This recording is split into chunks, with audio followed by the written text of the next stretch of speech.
But we're going to rush into this today because there's a lot of news that's taking place and a lot of big and interesting news. Oftentimes on the show, sometimes I get criticism where people say, well, it sounds like you're saying contradictory things, or it sounds like the show is saying contradictory things. The show is not saying contradictory things. The show is giving points of view of the guest who comes on. So if the show says something like imminent attack, for example, Sarah Bills, that's because that was the point of view of the guests and the tenor of the conversation. There is something interesting taking place, though. And oftentimes what I try to present are the points of view of the guests. I give my input, but ultimately the context of the show is what is the guest's point of view about X or Y. There's been a lot of black hat points of view. And what I mean by black hat points of view is looking at a situation and taking, let's say, the more cynical path. And oftentimes the more cynical path is correct. So I'm not saying that as a negative. I'm just saying it as a comparative between, let's say, somebody like Kariakou, who would say, no, the negotiations seem to be legit. Or even Mark Slaughter, who would say, this is not five-dimensional chess. What you're seeing is effectively what you're getting out of the Trump administration, as opposed to someone like Lath, who would, or Brian Beletic, who would take a more darker tone in regards to what's taking place. Now, the rub is Brian Beletic's not a psychic, but he has been ultimately right on a lot of this stuff going back like a year ago. So, again, this is comparative. It's not a value judgment, if that makes sense. I hope that makes sense. I've been trying to think about how to explain this because there's two really big points of news and there's smaller points of news. For example, China and the US having talks, coming to some level of agreement where they are going to suspend tariffs, I think for like 90 days as they work through a framework. Trump has dropped his, I think, to 30%. I think China dropped theirs to 10% while they negotiate. That is kind of smaller news because that's going to develop. The two big points of news that I really want to hit, and I'm going to hit this more so with Mark, has to do with Putin effectively initiating Istanbul 2. Now that's assuming Zelensky even shows up for those talks. Keep in mind, by law, no one in Ukraine, including Zelensky himself, can have conversations with Putin because that was the law that Zelensky passed. And so when Putin comes out and said, I talked to Erdogan, I'm willing to have these talks in Istanbul. We will pick up where we left off, and it will be an unconditional talks. Now, that is coded language, by the way. And part of the reason that this was done is because Zelensky, Trump, European leaders have all got together, despite the fact that Trump said he's going to end the war. He has lumped in himself with Europe and Zelensky saying, we want immediate ceasefire for 30 days. Okay, but this is nonsense because what they want is effectively to rearm Ukraine. That ceasefire has no conditions associated with it. So for 30 days, they aren't supposed to fight. Zelensky has violated every ceasefire that they've ever come up with. But they expect Russia to allow Ukraine to get weapons from France and UK, Germany, the United States for 30 days to recycle his men, to grab more people off the streets, to con more young kids to get into the war, to get women involved into the war. Meaning they really expect, and they don't expect it actually, it's a propaganda campaign, but this idea that Russia is going to stop advancing on the front lines and allow Ukraine to get time to rest and reload for another campaign. This is nonsense. But again, they have no expectation that Russia is going to accept this because Russia is effectively winning on the battlefield. And the only reason Zelensky is begging for this ceasefire is because they're losing. There's that. So Russia comes out, Putin says, all right, we can have conversations. We can have Istanbul 2. We will pick up where we left off. Now, understanding where they left off was effectively a Minsk type of agreement. But as they point out, we have to recognize the new realities that are on the ground, which means the territories that are part of the Russian Federation are ours. They're not up for discussion. We will pick up where we left off. And it will be unconditional talks, meaning we're not stopping on the battlefield. the battlefield and the fight continues as we have these talks. Now, again, Putin, as he says this, knows that Zelensky can't do this because by law, he can't. So either they would have to repeal the law or Zelensky would have to break his own law in order to have these conversations. Now, Trump came out, and I'm going to show the clips of this while I have time. I just want to give context. Trump comes out and says, hey, despite the fact that he was agreeing with the Europeans early on, Trump comes out and effectively says, this is a great idea. Hey, Putin doesn't want a ceasefire, which is true. Putin wants to end the war in its entirety and come up with a larger context. I think this is great, and I think Zelensky should go over there and do it, because at the very least, we will see where each other stand and whether or not this war can end and whether or not we should, basically what's next. Now, Trump has been agreeing with the European leaders and coming up with sanctions and everything else. And Russia has already said, we don't care about your sanctions. You already have 25,000 sanctions on us. Our economy is ticking up, meaning we're like third or fourth economy. You guys have been collapsing, especially Germany. So why do we care? We don't. You have no cards. We will keep advancing on the battlefield for as long as this goes. We're winning. We can do this all week, like Captain America said. I can do this all week.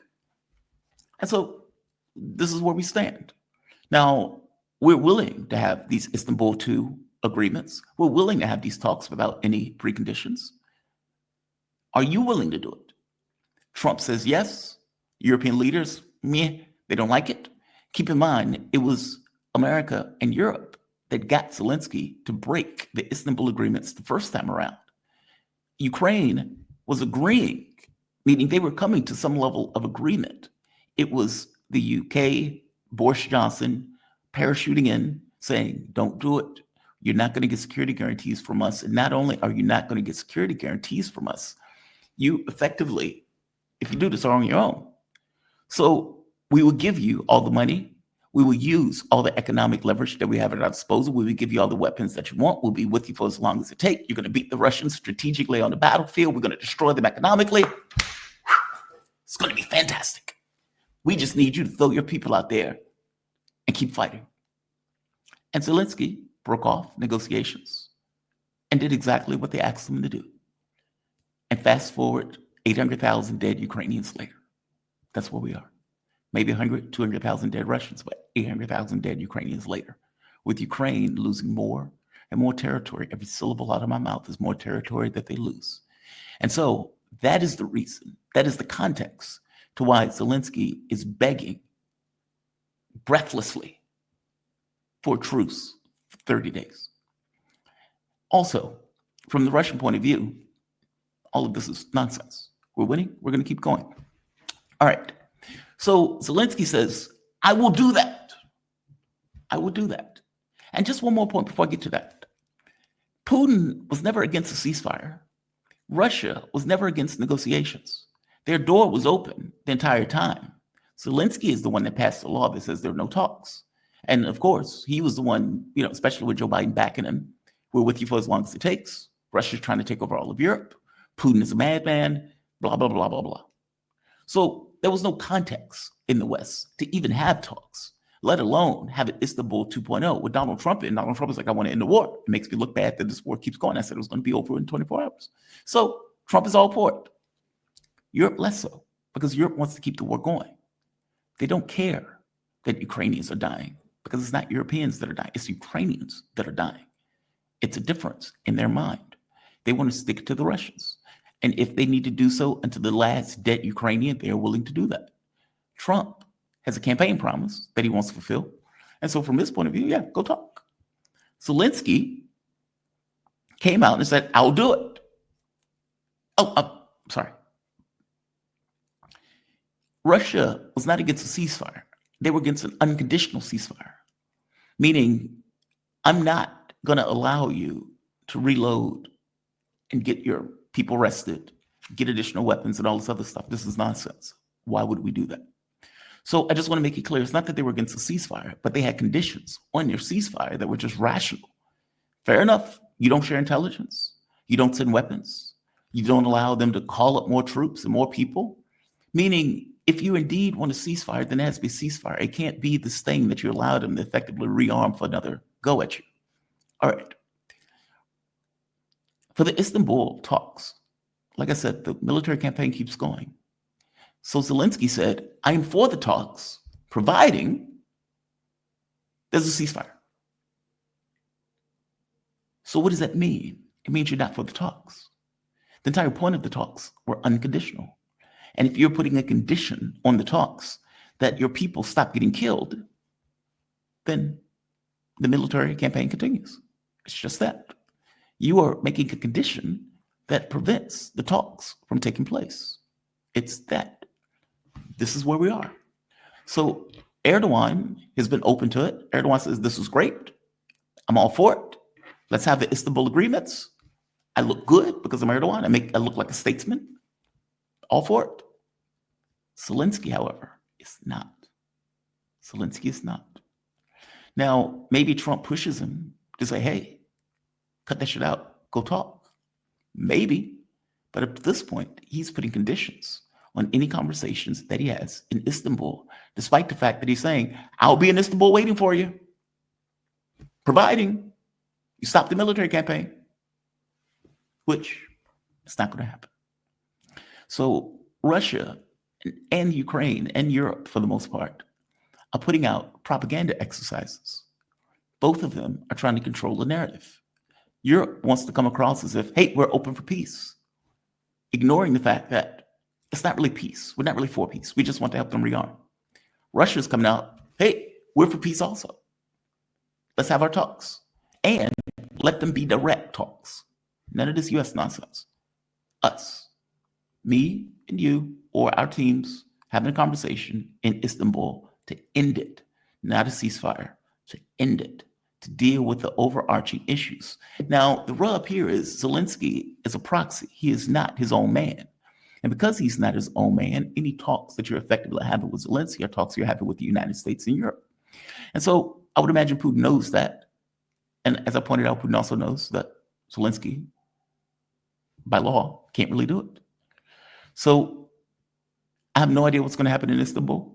I suspect nothing is going to happen in Istanbul because, again, Zelensky has put a condition on what's supposed to be an unconditional talks. So there's that, which is interesting. The other thing, and I will give you the white hat and the black hat on, because it can break either way, and I'm not sure which. And to be fair, I've given mostly the black hat version of it because I'm somewhat cynical about the process. And I'm talking about Iran and the United States. So Iran and the US had talks over the weekend. They came out of nowhere. As I told you before, the talks had been, quote unquote, postponed. The US had not even registered for those talks, but apparently they ended up having them over the weekend in Oman. What's interesting about these talks, as I pointed out before, oh, by the way, Trump has approved more weapons to Ukraine. There's that too. What's interesting about these talks, I will give you the white hat version and I will give you the black hat version. The white hat version is what you see is what you get, WYSIWYG. Donald Trump is annoyed by Netanyahu, has been reported. And he's annoyed with Netanyahu because Netanyahu has effectively been crashing some of his plans. He knows Wickoff was effectively, not Wickoff, Waltz was an Israeli spy that has been found out. He knows Waltz had been working behind his back with Netanyahu. He knows that. And because Trump knows that, Trump was annoyed by that. His ego was hurt because he looks weak, because it looks like he's being maneuvered by Netanyahu. And as that, the relationship between the two suffered. Now, that is what is being reported in the media. So I'm giving you the white hat version of this, meaning the what you see is what you get part. As, for example, this. What time is it? Okay. I'm trying to get this done. The reason I'm not going through a lot of clips, which I have a lot of them, is because my guest, I want to get it before my guest gets here. Again, white hat version. White hat version. President Trump has cut ties with Prime Minister Netanyahu, accusing him and his allies of acting arrogantly and trying to push him around. According to Israeli Army radio, Trump feels disrespected and manipulated by Netanyahu. His close associates told Israel Minister Ryan Dermer that Trump hates nothing more than apparently looking or appearing easily manipulated in public. Again, white hat version. Now, the rub is Trump's ego is such where that wouldn't be shocking to me. In the Biden administration, Biden was made to look weak over and over and over again and humiliated over and over again. And yet he would still stick with Netanyahu thick and thin, despite the fact that Netanyahu was humiliating him over again. And I remember saying, even before Trump got elected, there is no way that Trump would accept that premise. He may work with you and for the most part give you what you want. But if you make him look bad, you're going to have issues because his ego is such that he's not going to be able to tolerate looking bad. So this fulfills what I had pointed out back then. White hat version. What you see is what you get. All right. To add more evidence to this, because I want to be honest with the white hat version, I don't want to hide the ball. You get stuff like this. Wickoff having a conversation with hostage families and is saying something that the Joe Biden administration would never say. So right here, the Trump administration Middle East envoy Steve Wickoff criticized Israel in a meeting with hostage families, according to Sunday evening report on Channel 12. Quote, "We want to bring the hostages home, but Israel is not willing to end the war. Israel is prolonging it despite the fact that we don't see where else we can go, and an agreement must be reached." Wickoff commented during the meeting, according to sources present. So Wickoff, speaking to hostage families, points out Netanyahu is keeping the war going, despite the fact that there's nowhere else to go with the war. It is his fault that the hostages haven't came home. It's Netanyahu's fault. Okay, that's amazing. Joe Biden would have never done that. Nobody in the Biden administration would have ever criticized Israel in this case. So again, adding credence to the white hat version. And then you get this right here. The U.S. apparently is directly negotiating with Hamas or elements of Hamas. Trump's special envoy Steve Wickoff is expected to arrive in Israel to oversee the relief. They're releasing the American hostage. Quote, "The latest round of negotiations in Doha, conducted largely without Israel's involvement, was facilitated through indirect talks between Hamas and the United States, mediated by Egypt and Qatar. Both mediators praised the developments, quote, a gesture of goodwill and a positive step towards resuming negotiations aimed at reaching a ceasefire in the Gaza Strip." Okay, so this is, okay, you didn't see it.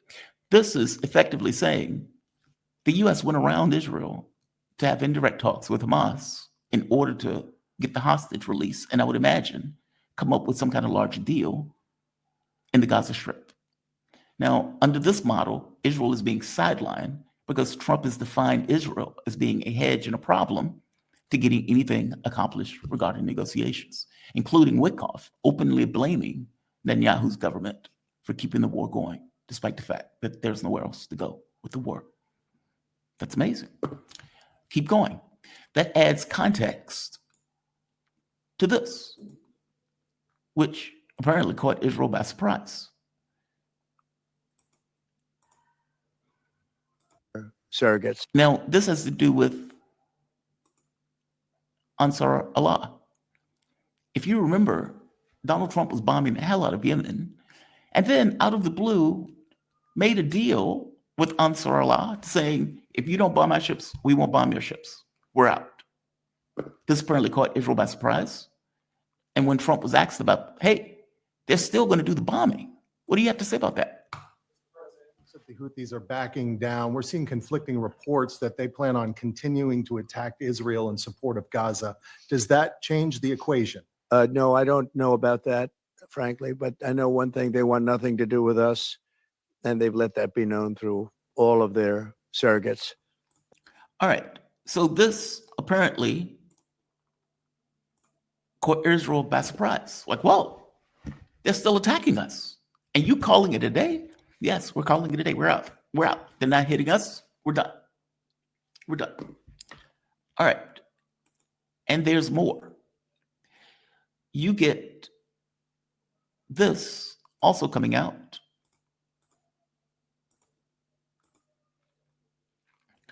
Journalist Dave Relly reported at Mar-a-Lago Insider told AIPAC was, quote, getting shut out, unquote, of the Trump administration, and confirmed that former NSA Waltz was working with Netanyahu to undermine the Trump administration. So basically, the objectives of the president was being undermined by an Israeli spy, Waltz, who just got fired. And more. You have this. Trump drops demand that Saudis recognize Israel in nuclear deal with the United States. So the U.S. says, hey, we'll build a nuclear plant. You don't need to recognize Israel. We'll do it. Now, if you are dealing with a petty man like Trump, who feels some kind of way about the way that you were effectively acting in regards to that same Trump, would Trump take action to either sideline you or undercut you?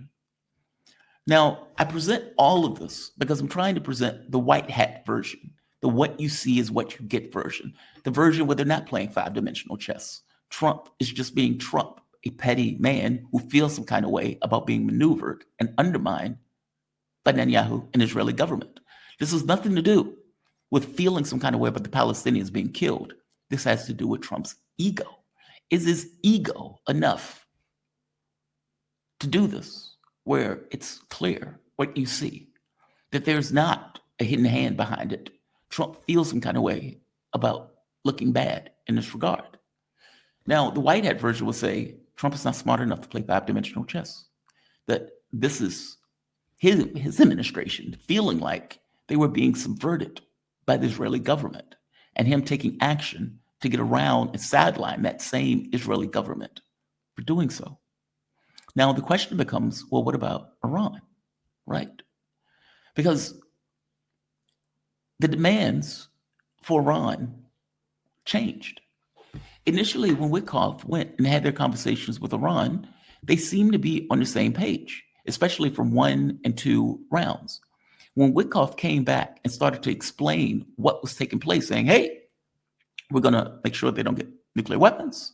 We're going to cut enrichment down to 3.6. Wickoff was attacked immediately, saying Trump capitulated, Trump gave up. And of course, you can imagine Israel was working to also maximize those demands because Israel had no want for the U.S. to come to any agreement with Iran. And the fact that Donald Trump has boxed himself in, but saying, we're going to bomb them, we're going to bomb them, we're going to bomb them if we can't get a deal. Iran are very nice people, but we're going to bomb them if we don't get a deal. Then you need to get a deal, or else you're going to have to walk off of a cliff. That cliff being, you said you were going to bomb them. Now what? You didn't get your deal. All right. So the plans that the U.S. was going with has been changing. Iran's foreign minister, Arghachi, comes out. As I said, they had the 4th round. And he points out Donald Trump and his administration have been making contradictory statements, which makes getting a deal difficult. He points it out right here. They also, Wickoff comes out, takes a maximalist approach. Iran. Wickoff comes out, who initially was taking somewhat of a sane approach to negotiations, comes out with a maximalist approach after being attacked. And of course, this is Trump. He's just repeating and pushing Trump's line. He says Ever again. And that's our red line. No enrichment. That means dismantlement. It means no weaponization. And it means that an enrichment program can never exist in the state of Iran ever again. And that's our red line. No enrichment. That means dismantlement. It means no weaponization. And it means that Natanz, Fordo, and Esfahan, those are their 3 enrichment facilities, have to be dismantled. all right. So he is effectively saying, hey, it's not about the amount of enrichment. They need the Libyan model. They need to get rid of all of it. All of the enrichment facilities need to go. Now, the reason that people like me are cynical about this process, and whereas I hold hope that I'm wrong in my cynicism. But I admit that I don't know, which is why I'm giving the white hat and the black hat version. It's for that. People like me, Brian Beletic, I think Sarah Bills, people who take a more cynical view of this, look at the maximalist approach that Wickoff has now moved to, with the understanding that that maximalist approach was always a no. Iran said it in the very beginning. We're not getting rid of our nuclear enrichment. Full stop. We may have conversations about the level of enrichment, but this idea that we're going to stop it is nonsense. We're a sovereign country. We can do what we want. Yes, we're having negotiations with you because you're effectively threatening to bomb us, and we want to get rid of the sanctions.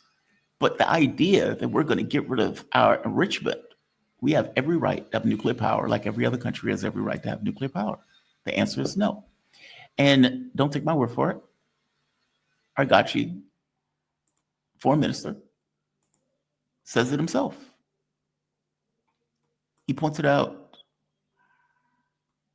I think it was this one, but the prime minister himself, Pezeshkian, it recently, I think it was like over the weekend, came out and says, this is nonsense. This is a no. We will continue to enrich because we have every right to do so. And here's, okay, this is not the clip, but right here. Iran rejects unacceptable U.S. nuclear demand. Well, but the rub is they rejected it from day one. We are willing to have a conversation about levels of enrichment, but we're not getting rid of our nuclear enrichment program. Full stop. The answer is no. So Wickoff is going into meetings with a maximalist demand that they know Iran is already going to turn down and deny. This was not what Wickoff was going with before, which is why Argacci points out these contradictory statements by America effectively makes it very difficult to come to negotiations. Now, the fourth round ended. The fourth round was apparently a difficult round. They're supposed to have a fifth round of negotiations, but there are rumors, I call, that say if in the fifth round the U.S. continues with the maximalist approach, then Iran is going to leave the talks, which the question becomes, okay, now what? What is Trump going to do? Trump has boxed himself in a corner based upon these maximalists and these hawks and these Zionists that are in his administration that kept telling them to get more and more, believing that these threats was going to somehow compel Iran to give them more than what they were going to ever give them. Now what? Now what? Do you back off the ledge? Do you lower your maximalist demands, realizing that these maximalist demands are never going to be met? Or do you bomb Iran? Now, I'm giving the white hat and the black hat because the reason why I'm trying to show that the black hat and how people come to this kind of darker version of this is because you knew that this was a red line from the very beginning. You go into negotiations with this notion of threats that try to compel behavior. I suspect that there are people out there who was boosting the Trump administration and was trying to make these threats even more inflamed, talking about nuclear strikes on Iran and all this other nonsense. But the entire point of it was, we need to get something out of them that they don't want to give, and we want to use force as a way to compel their behavior. All right, they're telling you to F off. Now, if you didn't want a war, you've boxed yourself in. What do you do? What do you do? Now, from our point of view, it's, well, he did this on purpose. He knew that this was going to happen. He came up with the compelling of threats and everything else. And so now he has to follow through with the threats in order to bomb Iran. Hence, an attack may be imminent because he's boxed himself into a corner in doing so. Now, is it possible that he comes off the ledge? Yes. Trump could lower his demand, and after lowering his demand, come back and say, hey, we got a deal, and sell it to the American public as a deal. Is that what he's going to do, though? I don't know. All sorts of chaos is going to happen if Donald Trump bombs Iran. So when Iran tells you no, which they will, what do you do? It's that part. And keep in mind, Trump is doing this for Israel. So this idea that, well, Trump and Israel has somehow broken up, or the relationship between Trump and Israel has somehow diminished because of his feud with Netanyahu. Okay, that sounds good. And all of those other items that I showed you from the white hat part of it sound good. But this is the issue. This is the main issue. That stuff is, side stuff. It's this. Are you going to bomb Iran for the state of Israel, the state that you supposedly are at odds with now? That's the question. That's the rub. And so when we look at this, and people looking at this in a more cynical way come to the conclusion, this was always the plan. Other people look at this and say, well, this wasn't really always the plan. Trump got boxed into this. And in getting boxed into it, he's now trapped into having to make a choice on whether or not he's going to take the world to a level of shit and piss that we have not seen in our lifetimes. What is he going to do? It's that. I don't have an answer for that. It could break in two ways. If you're talking to more black hats, they would say, he's obviously going to attack Iran. This was the entire plan. He's going to say we did negotiations failed. And after negotiations failed, we didn't have a choice. And so, Israel or the US has both working in tandem in order to go after the Iranian government. But again, if indeed he's supposed to have this kind of breaking relationship, are you really going to take the world to this level and destroy your presidency for a rogue state? What are you going to do? What are you going to do?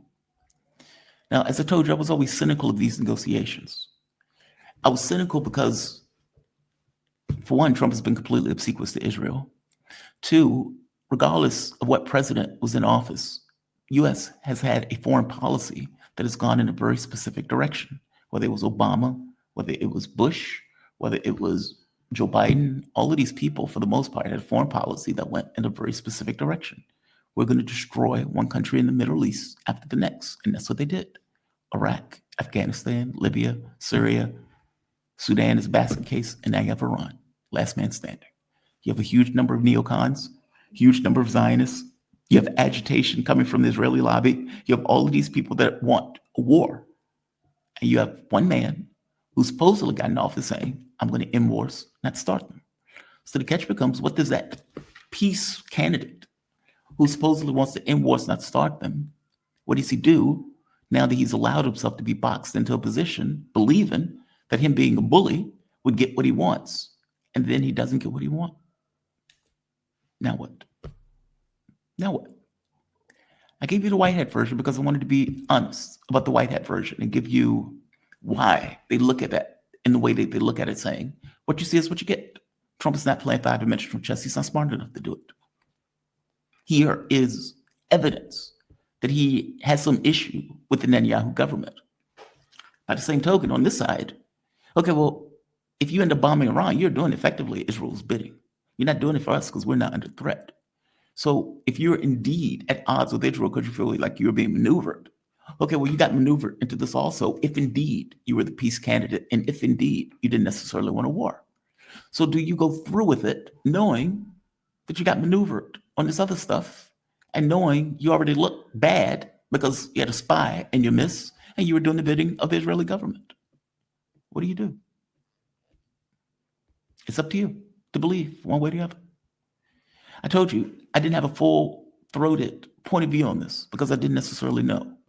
My point of view was more cynical, yes, but it was cynicism with a hopefulness. And the fact that the hopefulness was in it, by definition, means that I didn't come down with a hard point of view one way or the other. I was just looking at this from a historical context and looking at what Donald Trump was doing and the people that were around him.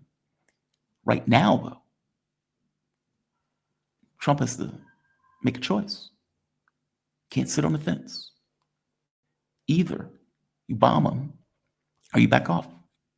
Now, I would tell you that in the Russian case, respect is taken at the barrel of a gun. And it's unfortunate that that's the world we live in, but that's the world we live in. They didn't respect Russia until Russia shot 800,000 Ukrainians in the face. And when NATO realized, oh my God, we just lost the war. And when Trump comes out and says it's a proxy war and they're going to take all of Ukraine, okay, well, that means the US just lost a proxy war. You have to deal with those guys on even terms, not just even terms. They're giving you demands. They're giving you demands because you lost the war. Losers don't get to dictate terms. Okay, well, the same issue may be for Iran. The respect is not there. And because the respect is not there, Trump may think Israel can do limited strikes. Or we can help them do certain strikes. The rub is, though, if you get planes shot out of the air, if you fail in your task on this, that's a new world. Trade war didn't go your way. The war in Ukraine didn't go your way. And I suspect that this war, if indeed Trump is stupid enough to attack Iran, it's not going to go his way. So the president has choices to make.